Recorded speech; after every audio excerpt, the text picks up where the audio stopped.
Hello to all my divine soul family. बहुत ही important video है क्योंकि अभी जो सब मैं बताना चाहूँगी या जो बहुत ज़रूरी है वो यही है कि देखिए, प्राकृतिक विपर्यय यानी जो नेचुरल डिज़ास्टर आ रहा है ऑल ओवर वर्ल्ड में, ठीक है। बटरफ्लाई, हेलो, हाय। सो ये जो नेचुरल डिज़ास्टर, अच्छे से दर्शन कर लो, है ना ब्यूटीफुल,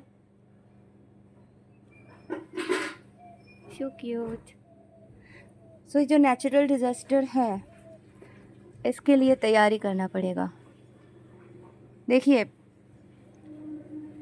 न्यूयॉर्क में अभी अभी देखा आप सबने, 2 दिन के न्यूज़ दिखाए रहे ना।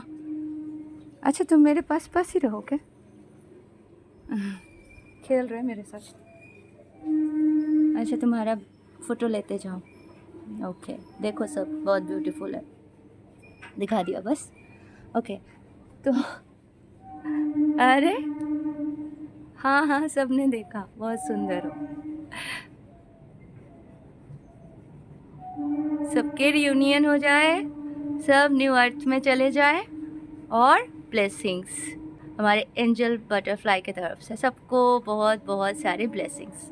ओके, डिवाइन सोल्स के लिए। तो जो लोग फ्लैट्स में रहते हैं, आप सबने तुर्की का तो देखा ही था कि जो एक रहने देती हूँ उसको, जो फ्लैट्स में रहते हैं उनके लिए थोड़ा दिक्कत है।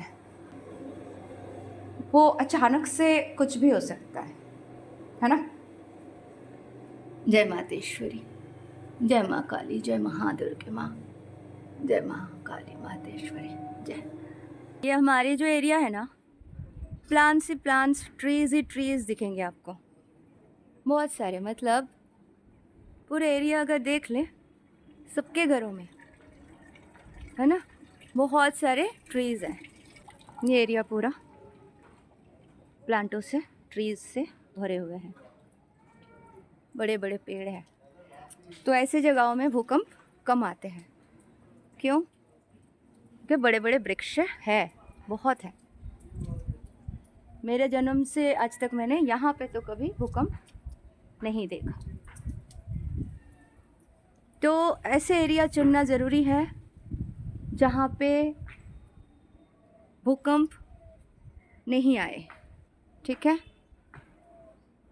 फ्लैट्स में रहने वालों का दिक्कत क्या है, वहाँ पे प्लांट्स नहीं होते, वहाँ पे ट्रीज़ नहीं होते बड़े बड़े। और सबसे बड़ी प्रॉब्लम है, अगर बाई चांस अर्थक्वेक आ गए और आप 8 माले में या 10 माले में रहते हो, तो आप समझ सकते हो उतरते उतरते क्या हाल होने वाला है। इन दिनों जो रिसर्च कर रही थी उससे इतना समझ में आ गया कि दिल्ली, मुंबई, कोलकाता, चेन्नई, केरला, ठीक है, खतरे में है। बाकी सब जगहों पे भी आएंगे, लेकिन भयानक स्थिति जो है वो इन सारे शहरों में होने वाले हैं, including Kolkata, main city, Esplanade area, Park Circus area, basically Muslim area, ये सब जगहों पे दिक्कत आने वाले हैं। हमारे यहाँ पे हाईफिल टावर बनाया जा रहा है, माँ दुर्गा पूजा 70 फीट का हाईफिल टावर बन रहा है हमारे एरिया में। पर शायद मैं नहीं रहूँगी, दुर्गा पूजा के पहले ही मैं गाँव जा रही हूँ, क्योंकि मैंने प्लान कर लिया, या तो दुर्गा पूजा के बीच में या तो अंतिम दिवस में चली जाऊँगी। क्योंकि वहाँ पे जो आप सबको पता है टेम्पल की प्रतिष्ठा हुई थी, तो वहाँ पे क्या करना है, मुझे गौ माता पालन करना था। अभी जैसे वहाँ के जो ज़मीन है हमारे चाचा के लड़कियों के नाम से और हमारे बुआओं के नाम से, जिसका जो हिस्सा था बंटवारा कर दिया। करने के बाद भी मेरे हिस्से का जो ज़मीन बचते हैं, सिर्फ मेरे हिस्से का, उसमें मैं गौशाला, गुरुकुल, एक आयुर्वेदिक चिकित्सालय, ये सब शुरू करूँगी। और कलकत्ता से दूर है और सेफ़ है। मतलब अगर वहाँ पे बाढ़ आ भी जाए तो हम नाव वगैरह बना सकते हैं, ठीक है। प्लास्टिक के वो नाव या जैकेट्स वो सब करके हम बच सकते हैं। और वहाँ पे खुले खुले एरिया है, बहुत लंबे लंबे मैदान है। तो वहाँ पे अगर बहुत मतलब थोड़ी सी भी भूकंप आई तो हम लोग लकड़ी के और रस्सी के वो बेड बिछा के हम लोग बाहर सोएंगे रात को, उस टाइम पे अगर ऐसा कोई स्थिति होती है तो। और सब लोग भाग के ऐसे तालाब के पास या मैदान में जाके बैठ जाएंगे तो कुछ खतरनाक चीज़ नहीं हो पाएगा। पानी आया तो उसके लिए भी सुरक्षित बंदोबस्त कर लेंगे। सबसे इम्पॉर्टेंट चीज़ है, अभी देखिए दुर्गा पूजा आ रहा है, नवरात्रि के टाइम है। आप लोग अपने अपने गांव में चले जाएं, दादाजी दादी माँ चाचा चाची इन लोगों के साथ जाके समय बिताए, वहाँ के सिचुएशन देखें, ठीक है। वहाँ पे कैसे क्या कर सकते हैं, क्योंकि आने वाले कल सब परिवर्तन होंगे। परिवर्तन तो होके रहेगा, ठीक है, हो रहा है, सबको पता है। तो ऐसे सिचुएशन होगा तो संभाल के रहना है। कैशलेस सोसाइटी बन रहा है, अच्छी बात है, आप कैशलेस मत बन जाना। आप अपने पास पैसे ज़रूरत के घर में या पर्स में या कहीं छुपा के अवश्य रखें, ठीक है। एटीएम्स वगैरह कभी भी बंद पड़ सकता है तो परेशानी हो जाएगी। दूसरी बात, जो हमारे रेगुलर यूज़ के चीज़ें हैं लाइक टूथपेस्ट, साबुन, ठीक है, शैम्पू, डिटर्जेंट, जो रेगुलर चाहिए होता है, ये सारी चीज़ें मैं 2-3 साल पहले बना रही थी। तो राइस को उबालने के बाद जो स्टार्च मिलता है ना, फेन, भात का माड़ बोलते हैं, जैसे गोमाता को भी दे सकते हैं, खाते हैं। तो वो उससे जापानी थेरेपी था, उसमें नीम के पत्ते दे के उबाल के साबुन बनाने का प्रोसेस मैंने किया था, लिक्विड सोप। और उससे मैं नहाई भी थी, मम्मी को भी नहलाई थी। स्किन में कोई डिजीज़ नहीं होते हैं, बहुत अच्छा होता है। दूसरा, नीम के जो डंडी होते हैं ना, उसको भी आप ब्रश की तरह यूज़ कर सकते हो। दातुन कहते थे पहले, सब लोग करते थे। और उसके लिए नीम के ट्री आपके पास होना ज़रूरी है। दूसरा, नीम के जो फल होते हैं, वो फल, उससे आप नीम ऑयल बना सकते हो, एंटीबायोटिक होते हैं, ठीक है। तुलसी के पत्ते आवश्यक है, वो रखना घर में, जहाँ भी गांव जाओगे वहाँ पे, और बिठा के आ जाना, बहुत सारे हो जाए वहाँ पे। तो ये बहुत बड़ी एंटीबायोटिक के काम करेंगे, कोई भी बीमारी आप तक पहुँचने नहीं देंगे, और घर के वातावरण को भी शुद्ध करते हैं, ठीक है। आगे बहुत सारे बीमारी इसका भी संकेत है, उसके लिए बता रही हूँ। तो एक तो वो सारी चीज़ें जो आपको मिलता है मार्केट से, पैकेट से, उन सारे चीज़ों की आदत अभी से छोड़ देंगे तो बहुत अच्छा है, ठीक है। बेसन हो गया, गुलाब के पंखड़ी, ऑरेंज के छिलके, ये सब सुखा के पाउडर बना लीजिए, पेस्ट बना लीजिए, चंदन पाउडर डाल के इसको बॉडी में लगाइए, नहाइए, ठीक है। उपटन जैसे एकदम नेचुरल चीज़ें जो जो कर सकते हैं वो सब कीजिए। खाने पीने के लिए घर में जो उगा सकते हैं सब्जी वगैरह, आलू, प्याज, भिंडी, ये सब शुरू करना है। फ्लैट्स में जो रहते हो पॉसिबल नहीं है तो बस गांव में चले जाए, पैसे बचे कुचे है तो गांव में प्रॉपर्टी ले ले, ठीक है। और वहीं पे बसने का प्लान कर लीजिए। गौ माता ला लीजिए, देसी गौ माता, वो बहुत अच्छे दूध देते हैं और उनका रहना बहुत ही शुभ होते हैं। तो एटलीस्ट हर घर में 2 गौ माता, 1 नंदी महाराज और उनके बच्चे, इतना तो आपके परिवार के साथ होना चाहिए, ठीक है। ऑर्गेनिक फार्म जो बोलते हैं, ये लोग पता नहीं कौन से ऑर्गेनिक बनाते हैं, ऑर्गेनिक आपको सिर्फ़ और सिर्फ काऊ डंग से ही बनेगा, ठीक है। सब्जियों के छिलके और काऊ डंग, गोबर को सुखा के आप कर सकते हैं। राजीव दीक्षित जी को सुन के ना मैं बहुत सारी चीज़ें एक्सपेरिमेंट किया था।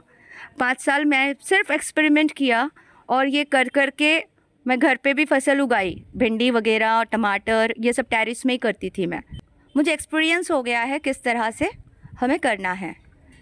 तो अभी मैं गांव में जो जाऊंगी ना तो अच्छे से करूंगी। वहाँ पे भी पहुँच गए इन लोग का यूरिया, ये वो सारे चीज़ें ये लोग फसल में डालते हैं। मेरे मामा के लड़के हैं, वही इन सब का बिज़नेस करते हैं और लोग ख़रीदते भी हैं। तो मैं तो ये यूज़ नहीं करूँगी, बिना उसके स्टार्ट कर रही हूँ। तो अभी जाऊँगी, मार्च के बाद मेरी बेटी की एग्ज़ाम ख़त्म हो जाएगी। यहाँ के नारायणा स्कूल में डाली हूँ, नाम नारायणा है लेकिन है तो इंग्लिश मीडियम, पर सखा ने ही कहा था इस स्कूल में उसको डाल दो। अभी तो वो अच्छे से पढ़ रही है, लेकिन जैसे मैंने बोला गौ माता लाएंगे, गुबलू आएंगे हमारे पास, बछड़ा, और उसको बहुत शौक़ है डॉगी पालने का, तो मैंने बोला ठीक है, एक अल्सेशियन एक डोबरमैन ला लेंगे धीरे धीरे, एक साथ में नहीं। पहले हम बच जाए, हम जी ले अच्छे से, नाव वगैरह बनाना पड़ेगा, यही सब प्लानिंग चल रहा है हमारी। और वहाँ पे अगर पानी आए तो हम कैसे बचे, भूकंप आए तो हम कैसे बचे। तो अवेयरनेस है बच्चों से लेके हर किसी को, घर पे भी देना है। स्विमिंग जिसे नहीं आते हैं वो स्विमिंग सीख ले, ठीक है।